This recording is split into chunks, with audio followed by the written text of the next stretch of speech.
జగన్మోహన్ రెడ్డి గారి ఇది రాజకీయం అంటే సభ కాబట్టి రాజకీయాలు ఎక్కువ మాట్లాడను నేను, మీరు అర్థం చేసుకుంటారు, మీరు చాలా తెలివైన వారు. జగన్మోహన్ రెడ్డి గారి రాజకీయం ఏంటంటే రాయలసీమలో 50 సీట్లుంటే 40 సీట్లు ఒకే వర్గానికి ఇచ్చారు. అక్కడ మోర్ దాన్ 50% బడుగు బలహీన వర్గాల ప్రజలుంటే అక్కడ వారికి గుర్తుకు రారు. ఈ ప్రాంతంలో కావాలని చెప్పి కొన్ని కులాల మధ్య చిచ్చు పెట్టేటువంటి ప్రయత్నం చేస్తూ ఉన్నారు.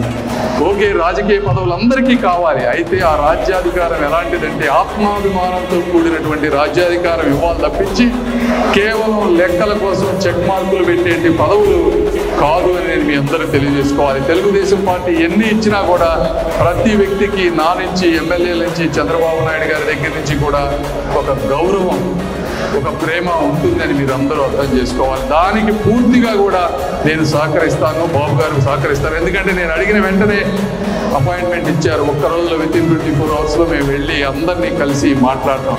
మీరు చూడండి, మీరు పోయి అడగండి, జగన్మోహన్ రెడ్డి గారి పదవుల్లో ఉన్నటువంటి ఎమ్మెల్యేలు కానీ నామినేటెడ్ పోస్టులో ఉన్న వాళ్ళని కానీ మీరు అడగండి, ఎన్నిసార్లు ఆ వ్యక్తిని కలిశారు, కలిసినప్పుడు ఏ విధంగా వారు బిహేవ్ చేస్తారు, ఇవన్నీ మీరు అర్థం చేసుకుంటారని తెలియజేసుకుంటూ మీరు ఈ కార్యక్రమానికి వచ్చిన మీ అందరికీ కూడా హృదయపూర్వక కృతజ్ఞతలు తెలుపుకుంటూ సెలవు తీసుకుంటున్నాను. Thank you.